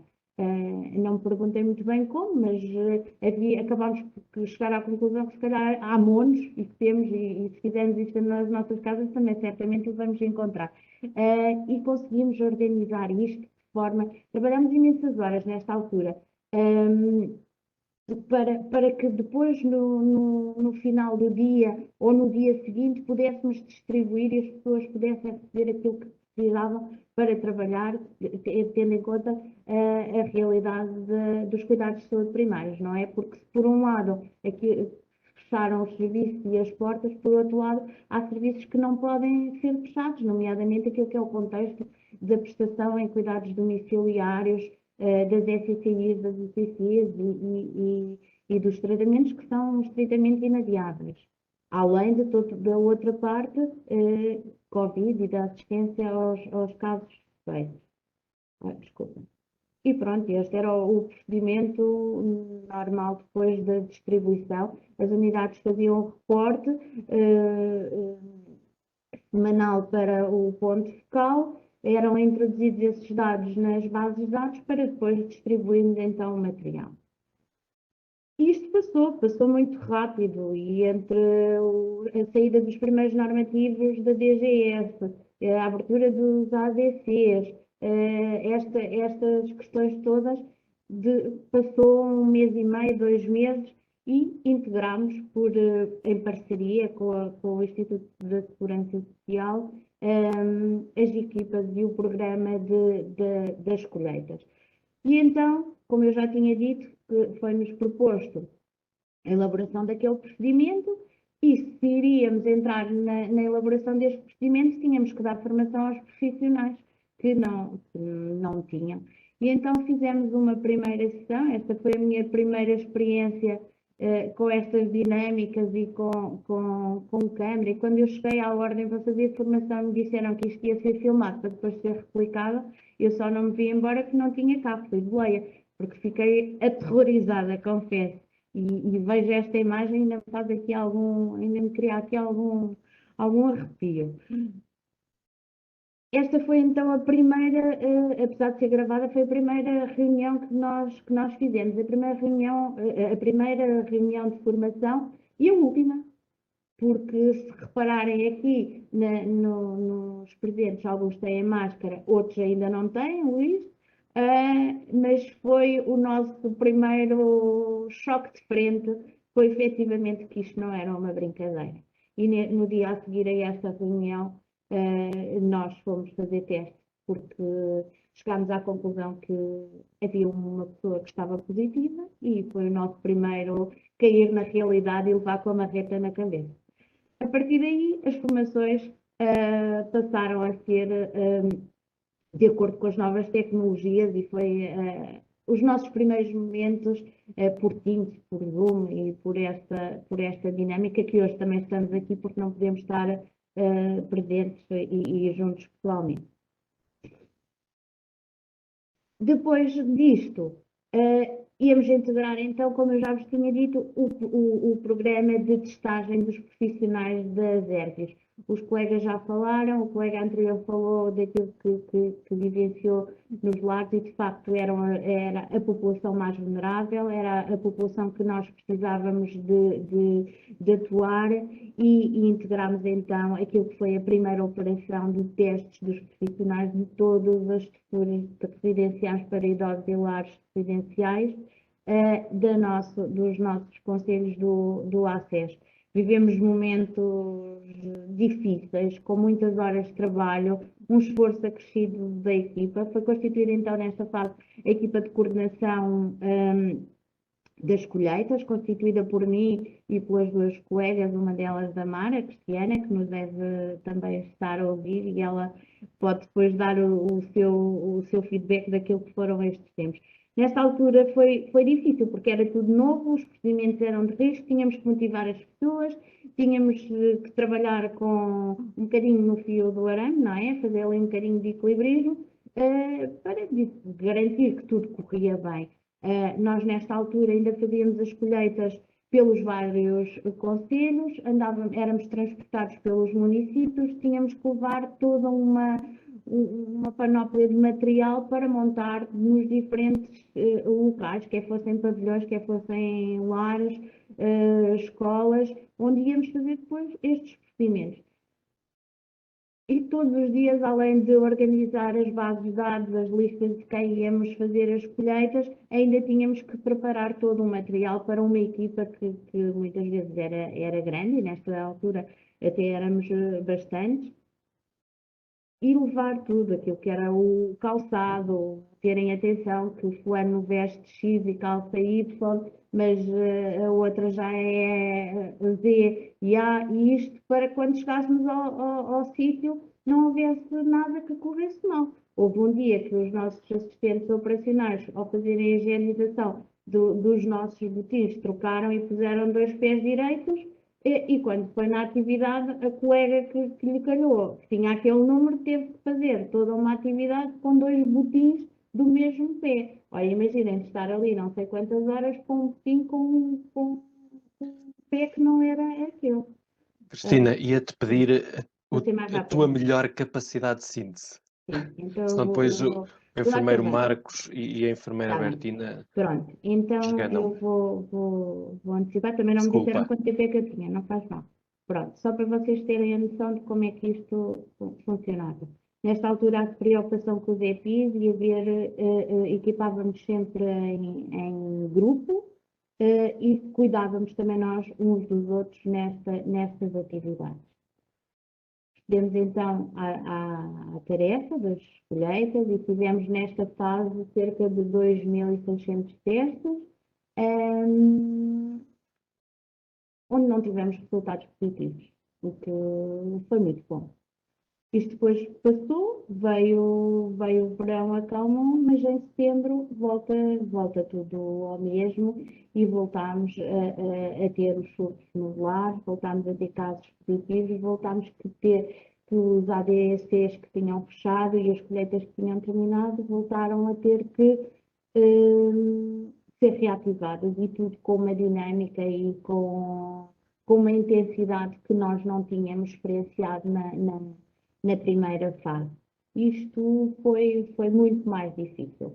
Quando nós depois introduzimos a realização também em surto dos testes rápidos e ir a uma instituição onde começamos a fazer testes a todos os utentes e a todos os profissionais, e o número de positivos é quase sim, cria-nos uns constrangimentos também pessoais e profissionais de difícil gestão, porque não nos tínhamos preparado, apesar de tudo aquilo que fizemos, que eu acho que fizemos bem, não nos tínhamos preparado para isto. E os momentos mais difíceis não foram, chego agora à conclusão, que não foram os iniciais, mas sim aqueles intermédios. Eu vou passar aqui só isso, já é.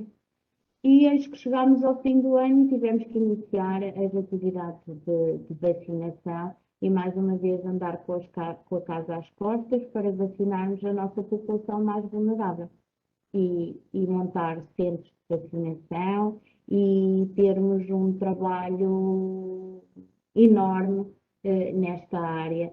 Mas contudo, aquilo que eu digo é que a pandemia foi um momento de grandes oportunidades e grandes desafios, sobretudo para os enfermeiros. Conseguimos, efetivamente, adquirir competências que jamais tínhamos pensado que iríamos adquirir. Pudemos atualizar os nossos conhecimentos. Tivemos uma coisa que foi extraordinária, na minha opinião, que é o trabalho de equipa. Nós estávamos um bocadinho habituados a trabalhar nas nossas quintinhas, nas nossas unidades de saúde, e aqui por via desta calamidade tivemos que mudar a nossa forma de ver, e eu queria muito que isto ficasse para a vida. Temo que não aconteça e que daqui a meia dúzia de tempo, não sei dizer se anos, não sei quanto, agora já não sei quanto tempo é que vamos nos ver livres disto, que pudéssemos aprender com tudo isto que vivemos e que nos trouxe tantas oportunidades. E os constrangimentos que vivemos são os mesmos. Não há dúvida que sim, só temos que já tínhamos antes, estão vistos de uma forma diferente. E desculpem se vos macei, mas acho que estava a mostrar isso.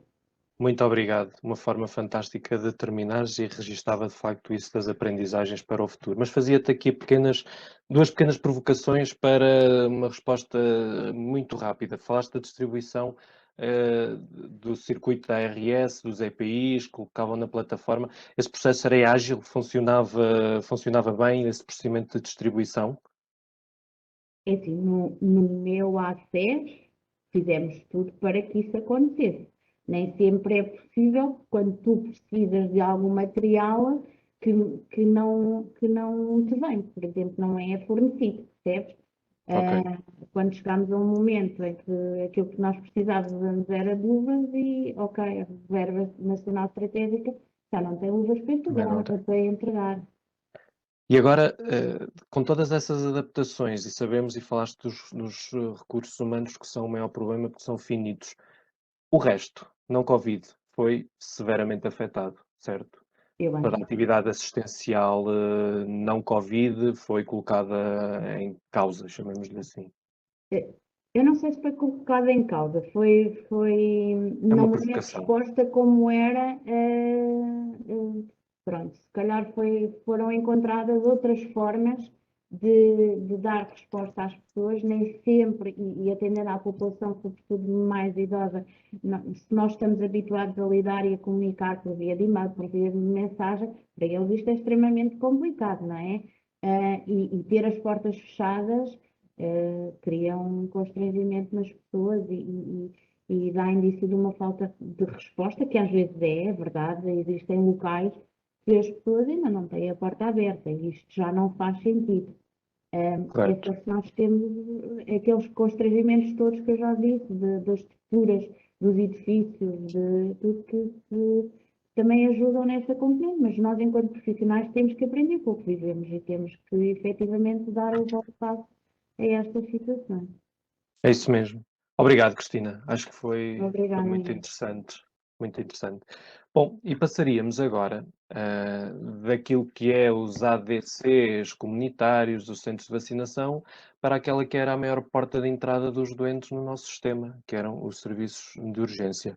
E para isso temos connosco o enfermeiro Marcos Gonçalves, enfermeiro, também já teve atividades como bombeiro, formador em diferentes áreas, que se eu também ficar aqui a enunciar são muitas, com experiência em vários contextos e que trabalha no Serviço de Urgência do Centro Hospitalar Universitário Cova da Beira, que, à semelhança dos demais centros universitários e dos mais centros hospitalares, tiveram que se adaptar, e quem não conhece a urgência da Covilhã, é um espaço que nem sempre é muito fácil de adaptar, como não são todos, mas aquele em particular, e eu creio que eles fizeram até um trabalho muito interessante. Eu vou lá buscar alguns doentes de outros foros.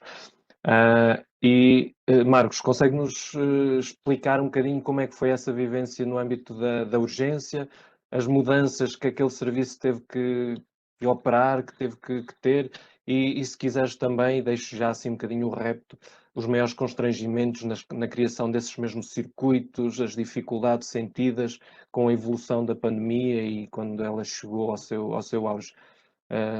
Dou-te a palavra. Antes de mais, boa noite. Não sei se me estão a ouvir bem, eu estou aqui com fones do telemóvel, não sei se Está perfeito. Está Está perfeito, obrigado. Não posso falar muito alto, já tenho a minha pequenina a dormir, que já são horas. Mas ouvimos-te bem, ouvimos-te bem. Pronto. Obrigado pelo convite. É a primeira vez que eu estou a participar numa coisa semelhante. Não sabia bem o que é que era isto, o que é que estava por vir. Relativamente à pergunta que me fazes, para mim, e posso falar da minha experiência lá, foi muito complicado, porque eu fui enfermeiro há pouco tempo, tenho um background, como estavas a falar, já com alguma experiência em termos mais de pré-hospitalar. Trabalhei 10 anos no INEM, que me deu se calhar alguma bagagem para alguma coisa, mas o contexto de enfermagem é completamente diferente daquilo a que eu estava habituado. E depois, trabalhei um ano em diálise após terminar o curso, e em setembro foi quando entrei para a urgência. Portanto, ainda tenho muita coisa para aprender, e caí ali de paraquedas. E no primeiro dia tive 2 horas, assim, uma introdução só à parte informática e aquela questão burocrática de arranjar logins para as coisas e criar usernames. E ao dia a seguir eu já estava entregue a uma área específica, já não lembro qual é que foi, com doentes a meu cargo, com já coisas para fazer. Ou seja, foi assim uma adaptação extremamente violenta para mim, mesmo com essa pouca experiência que eu já tinha, que me dava algum suporte para, mas mesmo assim foi muito complicado. Seria sempre complicado sendo feito dessa forma. Foi ainda mais complicado, e também foi por isso que as coisas aconteceram assim, obviamente, foi ainda mais complicado também pelo contexto, o contexto de Covid em si, não é? Tive os primeiros dias, não ia à parte respiratória, mas passado, penso que uma semana ou duas, já não me recordo bem, mas penso que passado uma semana ou duas, já estava a lidar com doentes Covid e sim, enfermeiros todos experientes como vocês todos são. E eu sou um jovem aqui à vossa beira, em todos os níveis. Se para vocês foi muito complicado, imaginem o que foi para mim, sem qualquer tipo de experiência de enfermagem, ter que me adaptar aos EPIs, à insegurança, ao medo.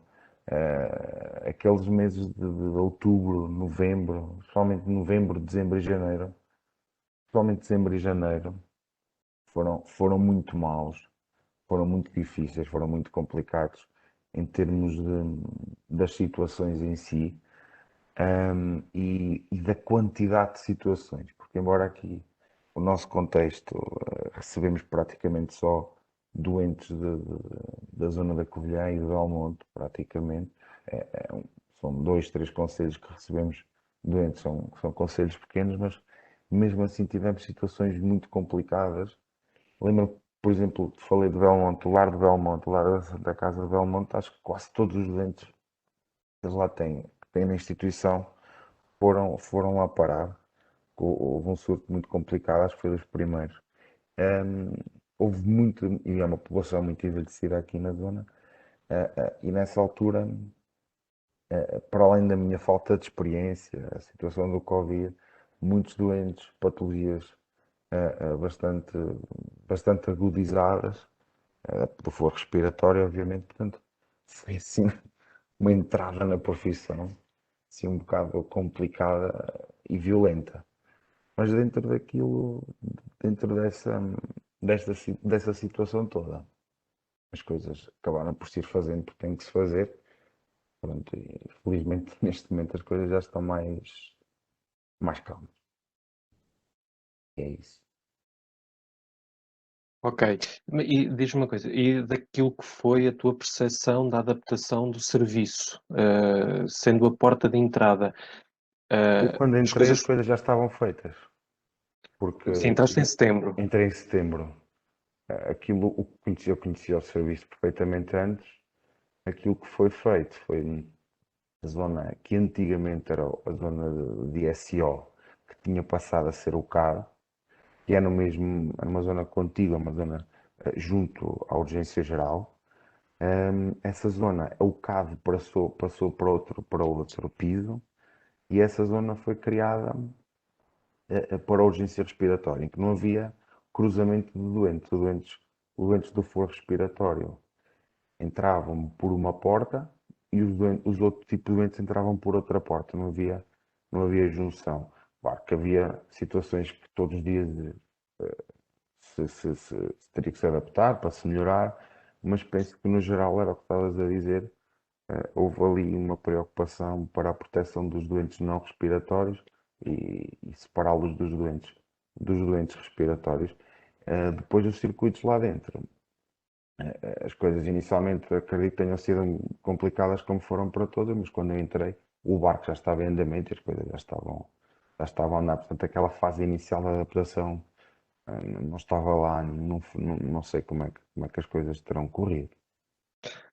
Deixa-me só fazer aqui, fazendo uma questão e fazendo um enquadramento, porque a tua realidade de seres relativamente novo na profissão e entrares diretamente para este tipo de contexto não é única, foi transversal a muitos colegas e que levaram logo com este atropelamento de um caminhão em cima, Ali na emocionalmente. urgência foi quase metade, metade, que era uma equipa de 23, 24 pessoas, já todos com mais de 20, 30 anos de urgência, e de um momento para o outro, quase de sexta para segunda-feira, a equipa quase que duplicou, e essa duplicação de pessoas, quase todas elas não tinham experiência de urgência, as que tinham pouco, e houve muitos que foi a entrada na profissão, que houve muitos colegas meus de curso que estão lá e que tinham entrado assim, do nada, com 22, 23, 24 anos, e entrar numa urgência por esta situação. Acredito que para eles ainda tenha sido mais complicado.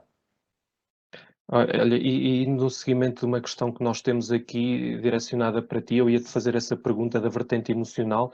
Pergunta à colega Alice Fernandes se que gostava de perguntar se conseguiste superar positivamente esse início de atividade nas urgências. Como é que foi essa vertente emocional? Ainda por cima, sabendo nós, desculpa, que tens, referiste há pouco, tens uma filha pequena, com as implicações todas que tem em casa, na família, no seio familiar. Inicialmente houve aquilo que possivelmente me terá ajudado nessa situação foi o facto de eu desde os 17 anos que era bombeiro.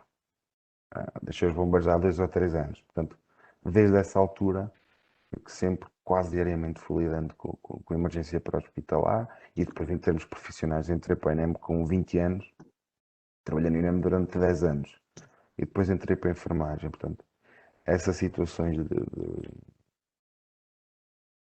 de violência visual, de situações agressivas, tive muitas delas ao longo dos anos. Se calhar essa minha experiência nessa parte ter-me ajudado na parte emocional a adaptar-me. Relativamente aqui em casa, lembro-me perfeitamente ao início, minha esposa também trabalha na urgência, lembro-me perfeitamente de nos andarmos a despir e a vestir na garagem, para não entrarmos dentro de casa com as roupas com que saíamos de lá. Felizmente as coisas correram bem. O que nos preocupava mais era até os meus pais, e os meus sogros, depois já serem pessoas de mais idade, do que propriamente aqui a nossa questão com a nossa menina. Mas felizmente as coisas correram bem. Obrigado, Marcos. Se mais algum colega tiver questões, nós estamos a acompanhar o chat em contínuo, estejam à vontade. Mas obrigado. De facto, é um testemunho vivenciado por muita gente, infelizmente, muitos colegas, que o primeiro contacto que têm com aquilo que é o exercício profissional puro e duro é neste contexto, com tudo aquilo que obriga, com um conjunto de acréscimos de EPIs, de exigência física, de exigência emocional, de exigência técnica, porque algumas técnicas já são difíceis, com este equipamento todo ainda mais.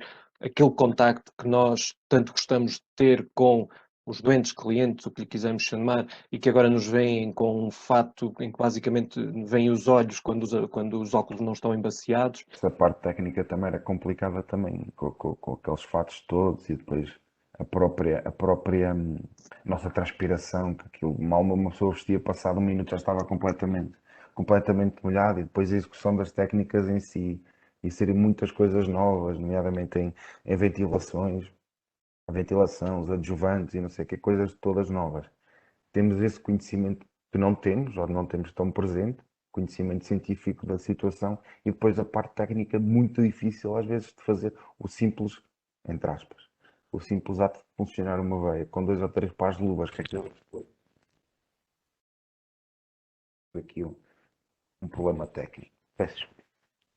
Simples acto, como eu estava a dizer, simples acto de funcionar uma veia, que é uma situação diária, corriqueira, no serviço de urgência, com aquela panóplia de plásticos, tornava-se extremamente complicado. É isso mesmo.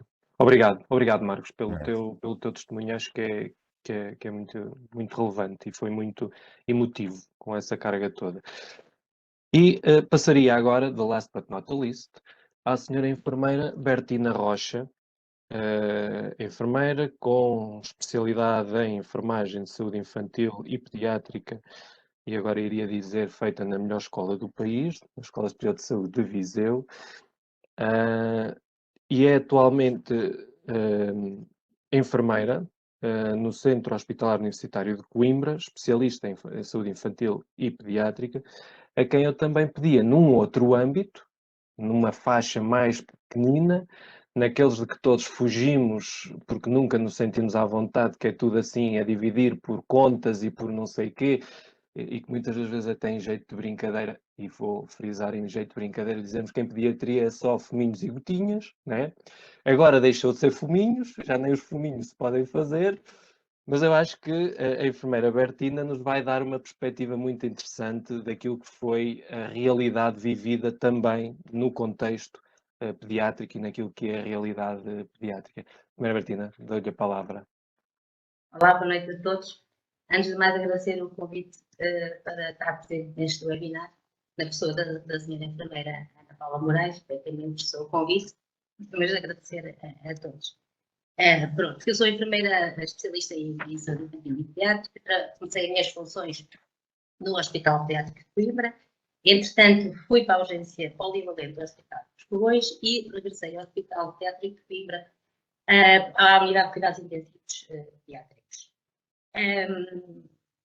Durante a primeira fase de Covid, nós não tivemos nenhuma situação de internamento de crianças com Covid.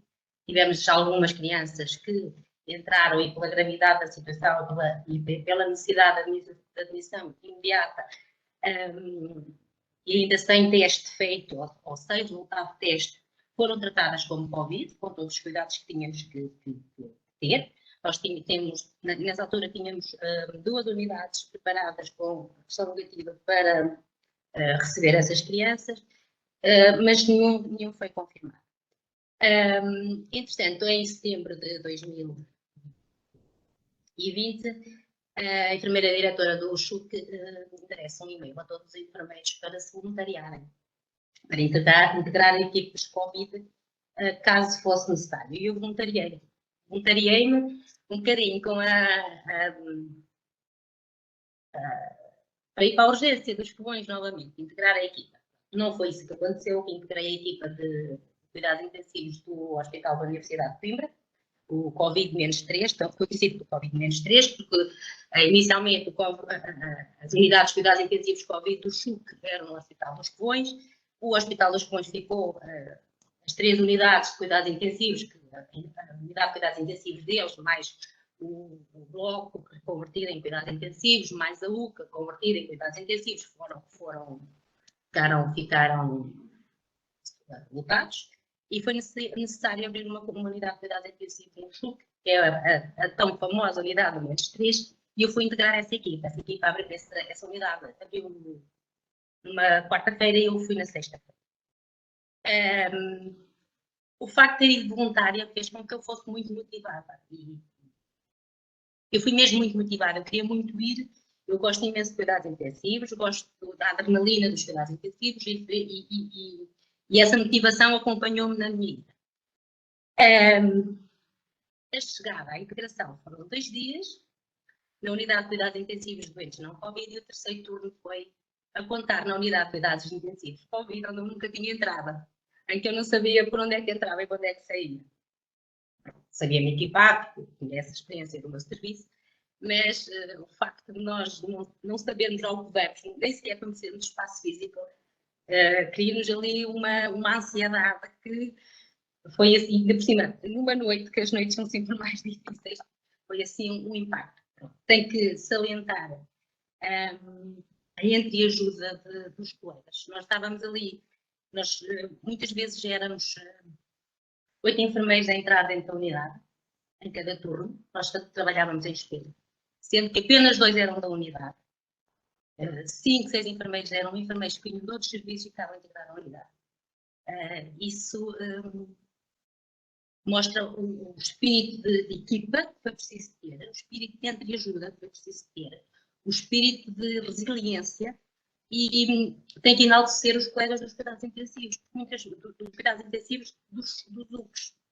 A equipa base dos cuidados intensivos. Muitas vezes eles eram só 2 dentro da unidade, com mais 8 enfermeiros. E isso exigiu deles uma resiliência, uma capacidade para nos apoiar, para nos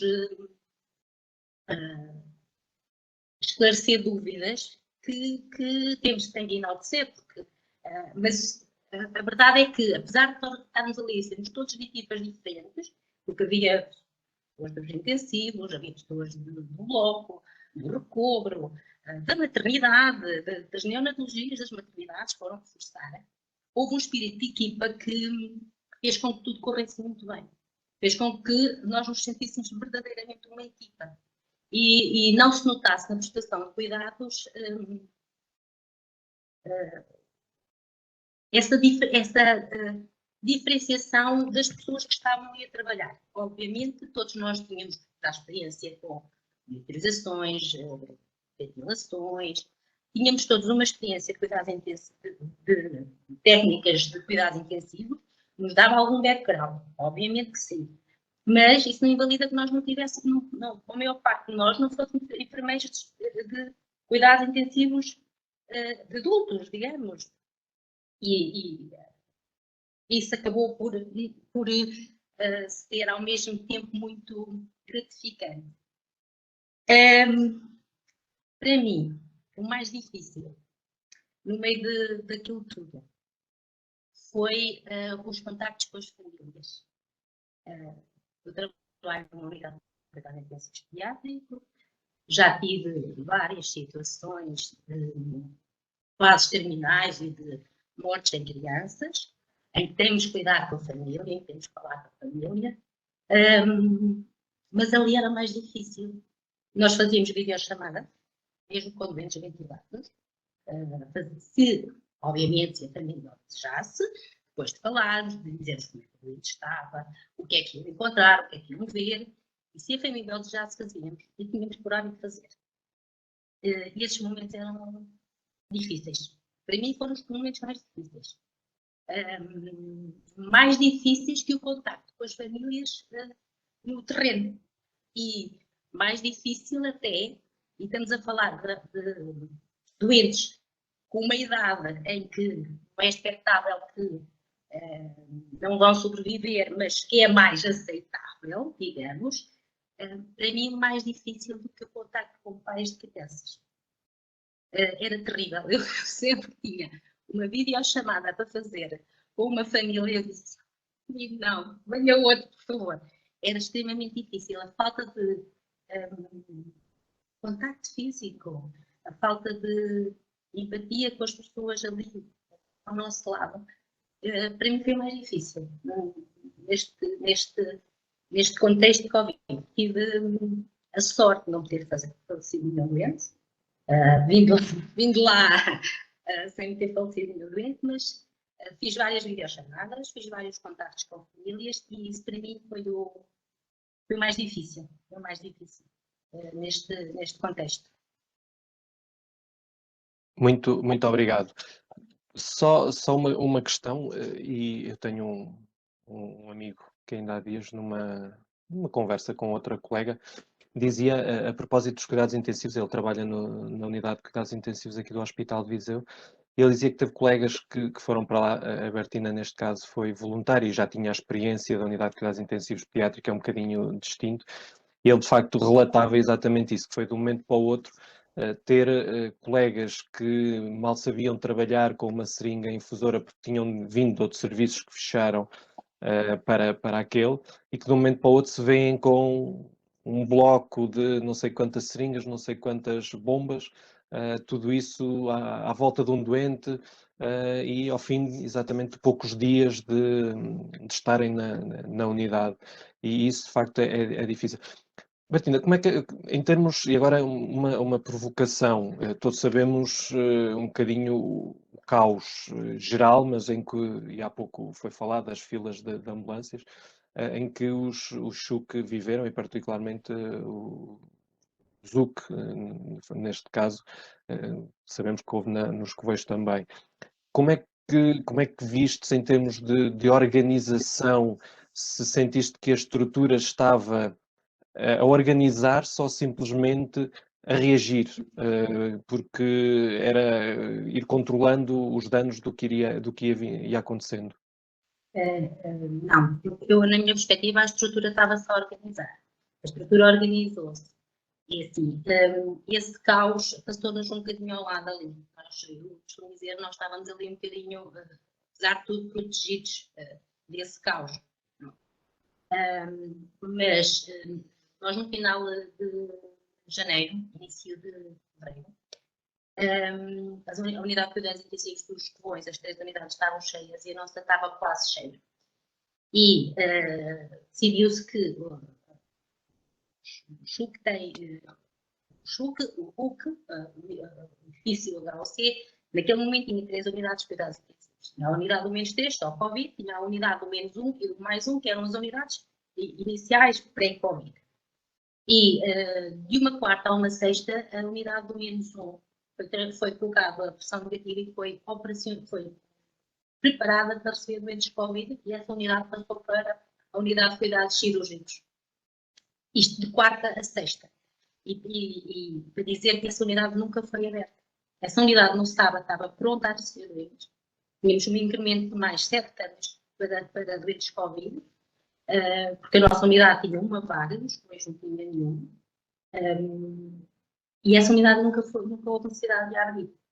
Isso mostra que houve uma reação, houve uma ação e houve uma preparação e houve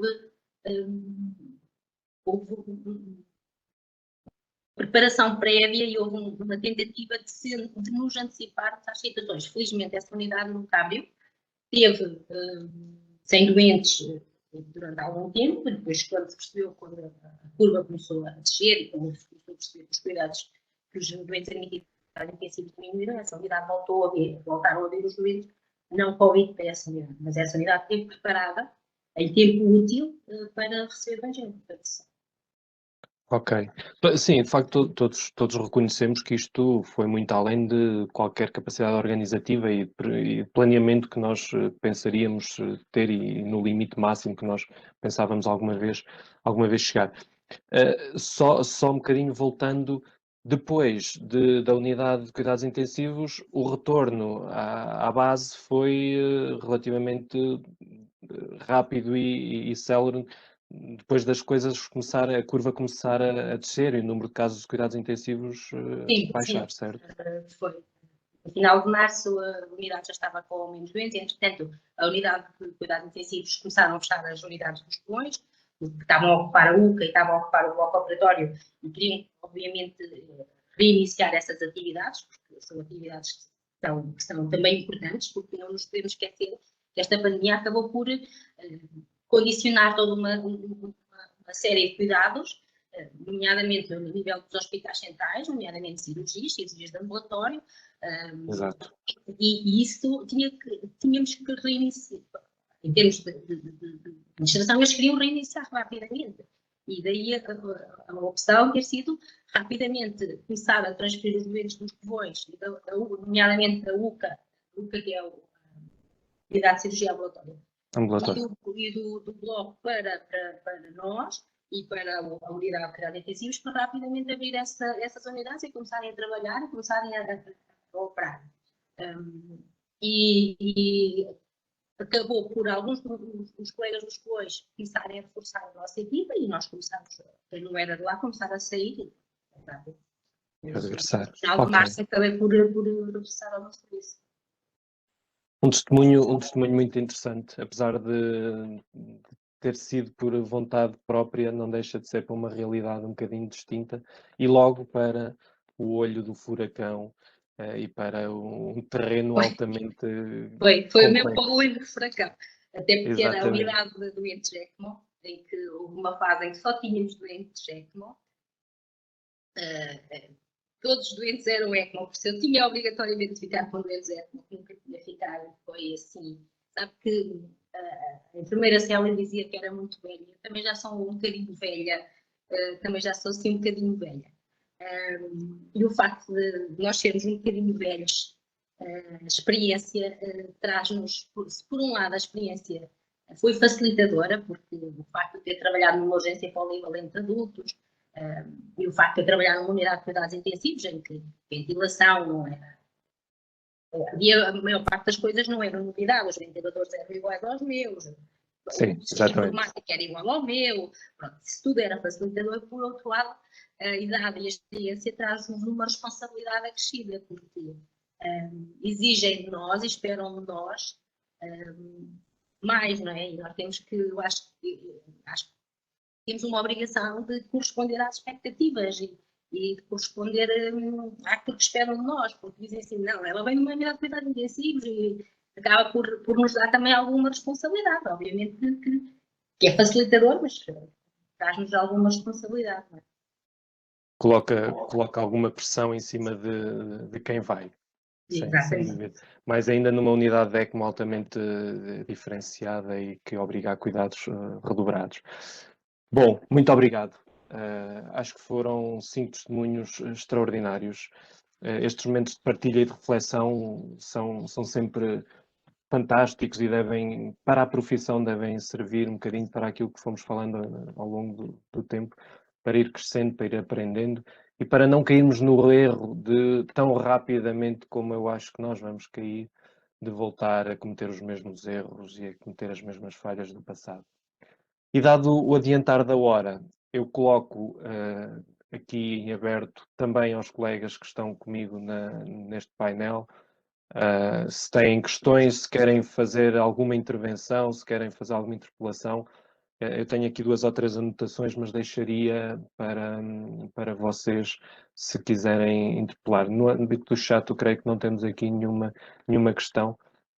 É francamente prazeroso termos a esta hora ainda 330 pessoas, se o ecrã não me enganar, a acompanhar-nos. E deixava exatamente para vocês, Sra. Enfermeira Ana Paula Moraes, alguma questão, Sr. Enfermeiro Pedro Lopes, Sr. Enfermeiro Nuno Pereira, agora não me esqueço, a Enfermeira Silvia Toscano, e também temos a Enfermeira Paula Marques, temos connosco também o Presidente do Conselho Jurisdicional, Walter Amorim. Façam favor. Olha, se me permites, Luís, posso? Força, claro que sim, força. Sou eu. Olha, em primeiro lugar, cumprimentar-vos todos e dizer só que acho que foi um privilégio estar aqui a ouvir estas experiências, não é? Eu também tenho a minha, não é? Não passei ao lado destes momentos, mas acho que efetivamente foram testemunhos bastante enriquecedores e que nos permitiram ter uma visão mais ou menos global daquilo que foram as dificuldades e as superações da enfermagem e dos profissionais de saúde, mas neste caso da enfermagem, durante esta época em que tantos desafios foram surgindo pela frente. Portanto, obrigado pelo vosso contributo. Também já ganhei por este bocadinho que estive aqui convosco. Acho que também ganhou a profissão. E estes 2 últimos testemunhos em particular, acho que dou-lhes um bocadinho de destaque porque efetivamente vivemos situações em que os colegas foram, como o Marcos, integrados de forma muito rápida, atropelados, sem lhes dar tempo para pensar, sem lhes dar tempo para refletir naquilo que estavam a ter pela frente. E no caso da colega que foi para os cuidados intensivos, eu também trabalho em cuidados intensivos, também me aconteceu estar sozinho na sala aberta com 4 ou 5 colegas que tinham acabado de cair ali de paraquedas, alguns deles sem ser por opção própria, portanto, por imposição das circunstâncias, e assustados, em pânico, com aquilo que estavam a encontrar, não é? E nós também tivemos que ser suporte para eles. E acho que enquanto profissão conseguimos suportar-nos uns aos outros e ganhar com todo este contexto que, à partida, pareceria menos favorável. Portanto, obrigado pelo vosso testemunho. E era isso. Bom. Obrigado, Nuno. No âmbito que o Nuno estava a referir, acho que ficámos todos a perceber os diferentes contextos. Às vezes temos alguns colegas que acham que tiveram mais na linha da frente do que outros. E esquecem-se que todos os enfermeiros tiveram um papel importante ou têm um papel importante no combate a esta pandemia. Isso penso que é uma das lições ou uma das coisas que eu vou retirar da noite de hoje. A outra, como o Nuno estava a dizer e bem, e o colega esteve a falar, era o Marcos, A gente fala das sequelas e das cicatrizes que ficaram ou que podem ficar daqui a 10 ou 15 anos do Covid. Vamos a ver quais são as cicatrizes que vão ficar na profissão, nestes colegas que foram integrados à pressa, sem processos adequados, seja qual for o contexto, e como é que a gente os vai conseguir ajudar, a empoderar e a passar estas dificuldades que podem vir a ter daqui a 1 ano, 2, 3, 4. Essas são as duas coisas que eu retive da noite de hoje. Obrigado aos colegas. Eu, se me permites, Pedro, até iria acrescentar um outro ponto.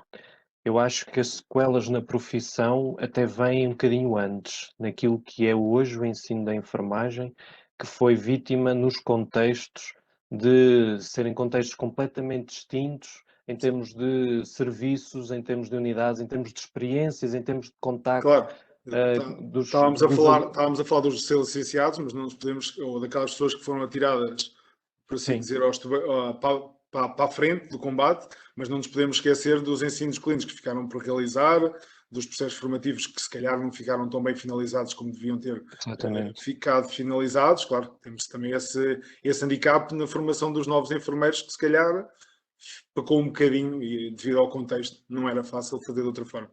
Exatamente, é isso mesmo. E se me permitem só uma última coisa, é muito importante nós enquanto regulador, não é? Termos conhecimento termos esta visão mais global, estes contributos que os colegas nos trazem também para podermos encarar esse futuro que pode ter alguns desafios que advêm deste próprio desafio que foi estes quase 2 anos, ou 1 ano e meio, não é? É isso mesmo, eu diria até que desejo e creio que é vontade de todos, de que todo este processo de construção que a profissão conseguiu demonstrar daquilo que somos capazes e da capacidade construtiva e de resolução e de ser parte da solução, estar na resolução, estar na frente, dar a cara na construção e a Cristina expôs isso de uma forma muito interessante, que não se perca, que nos valorizemos enquanto profissionais, enquanto equipas, enquanto profissão, porque sabemos que passamos de bestas a bestiais, face a redundância, muito rápido, mas também passamos de bestiais a bestas exatamente na mesma velocidade. Daí eu acho que é importante mantermos-nos unidos, mantermos-nos focados, não baixar aquilo que são os nossos estándares de qualidade. Eu acho que com isso nós conseguiremos ter uma profissão mais forte e alcançaremos alguns daqueles que são os nossos desígnios enquanto profissão. E não sei se mais alguém quer dizer alguma coisa. Senhora Presidente da MAR, ligou o microfone. Liguei, olha, liguei porque apesar do adiantado da hora e como tu disseste bem, Luís, de facto continuamos com cerca de 300 participantes, isto é muito importante, não é pelo número, contrariamente àquilo que nós às vezes pensamos quando estamos nos nossos contextos de práticas clínicas e só pensamos e temos que falar sobre indicadores. Estes números sim são muito importantes, estes números são muito importantes para cada um de nós, mas muito importantes para cada um de vocês que esteve aí. Isto porque, de facto, foi uma noite fantástica.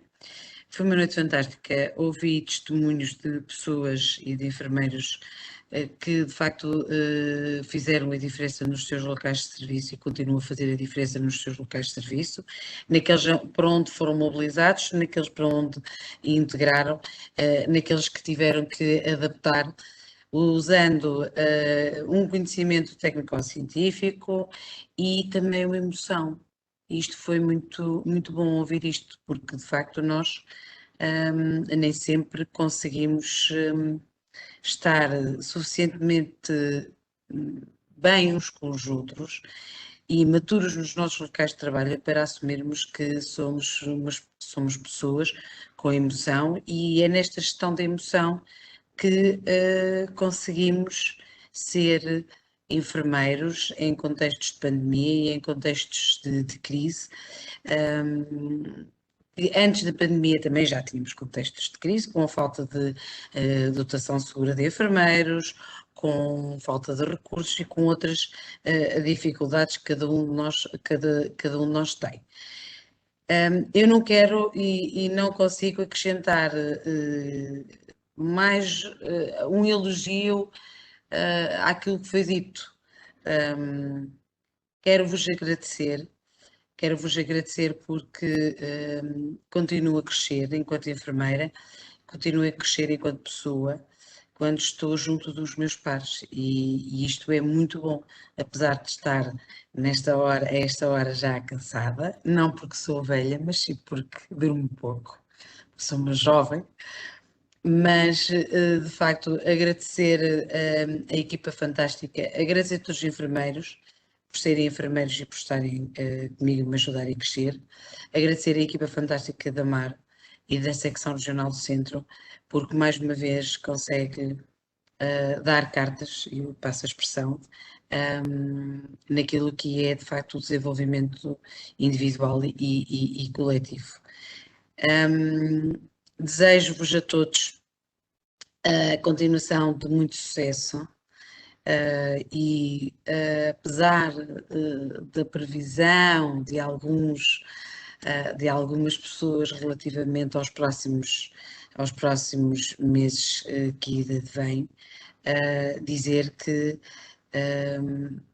ninguém está sozinho e que nós, a Secção Regional do Centro, estaremos aqui para ajudar-nos uns aos outros.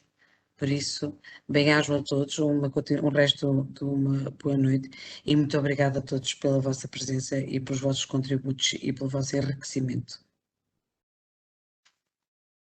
Muito obrigado. Agradeço também a todos aqueles que no chat vão colocando algumas considerações e alguns agradecimentos em relação a esta noite. Os agradecimentos são, obviamente, para aqueles que foram os intervenientes durante esta noite: enfermeiro Oscar Norelho, enfermeira Cristina Santos, enfermeira Célia Simões, enfermeiro Marcos Gonçalves e enfermeira Bertina Rocha, a quem eu também agradeço. O meu papel foi o mais fácil, tendo-vos a vocês desse lado, que foram brilhantes, que foram fantásticas no nível de exposição. Havia muito mais a dizer, eu sei, havia muito mais a acrescentar.